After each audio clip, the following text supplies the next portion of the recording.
Salut, c'est Mickaël. Aujourd'hui, on va voir quel matériel choisir pour prendre ses notes en cours. Est-ce qu'il faut plutôt du papier, un cahier, un trigger, un ordi, une tablette? Bref, il y a plein de possibilités et je vais t'expliquer tout ça dans cette vidéo. Pour ceux qui ne me connaissent pas, je m'appelle Mickaël Pansieri et j'aide les collégiens, les lycéens et les étudiants en général à obtenir les meilleures notes possibles en travaillant le moins possible afin d'intégrer l'école de leur choix, de faire les études qu'ils souhaitent. Concernant les fournitures scolaires, c'est vrai qu'au collège, tout est dicté. Il faut avoir un classeur 29 x 21, utiliser des feuilles doubles petits carreaux en maths, prendre un cahier grand pour pouvoir coller sans plier. Je pense que ça t'est déjà arrivé de recevoir une liste comme ça avec toutes ces petites indications. Bref, on n'est pas libre du tout. En revanche, dès le lycée, tu es libre de prendre ce que tu veux.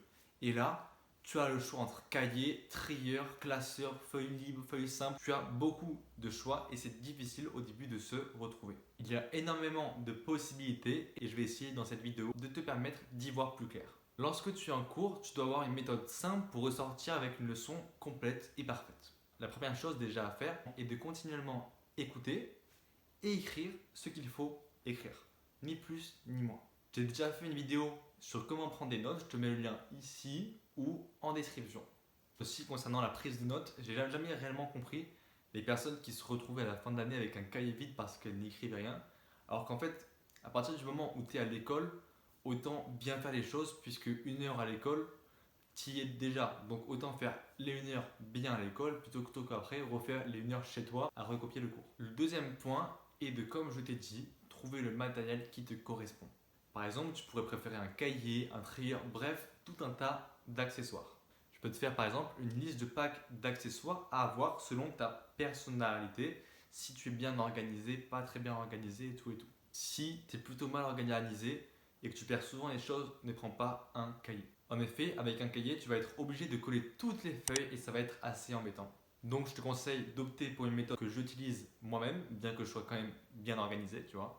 Tu prends une pochette cartonnée pour chaque matière, tu mets un peu de feuilles dedans, et au moins tu n'as pas de feuilles volantes ou de trucs qu'il faut coller, juste tu mets les feuilles dans ta petite pochette, et tout est séparé comme un cahier. Donc c'est pas un trieur où il faut quand même toujours ranger les feuilles. Et au moins aussi ça peut te permettre d'avoir un sac un peu plus léger parce que dans le trieur, tu as les 10 matières de toute la semaine, sauf que il y a des jours où tu n'as pas les matières. Donc ça ne sert à rien de prendre un poids pour rien.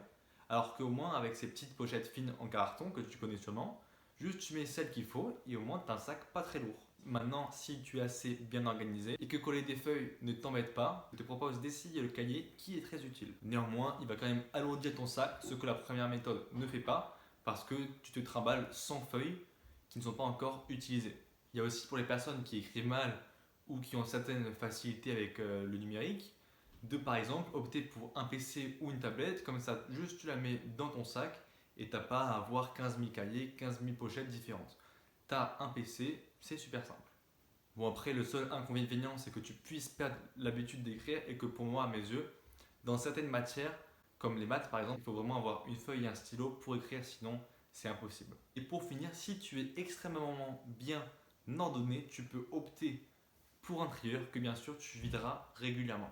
Parce qu'on connaît tous quelqu'un qui a un trieur épais comme ça, où tout est en bazar, on ne s'y retrouve pas, on ne trouve rien, et c'est impossible, tu vois. Si tu n'arrives pas à être bien organisé avec ton trieur, à le vider régulièrement, n'opte pas pour un trieur et choisis soit la première méthode que je t'ai expliquée, soit la deuxième.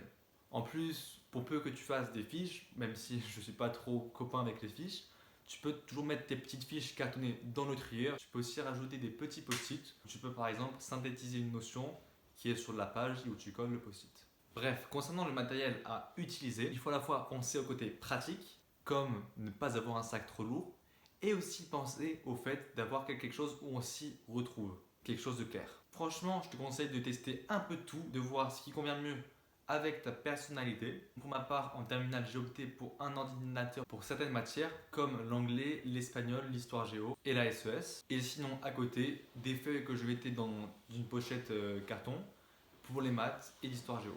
J'avais du coup un sac assez léger et je m'y retrouvais assez facilement. À toi maintenant de voir pour toi ce qui t'arrange le mieux. Si cette vidéo t'a plu, mets un like et abonne-toi. Et si tu es décidé à avancer, à exploser tes résultats scolaires, tu as mon livre là disponible en description. Je te laisse aller cliquer et voir si tu veux te le procurer. Et moi je te dis à la prochaine vidéo.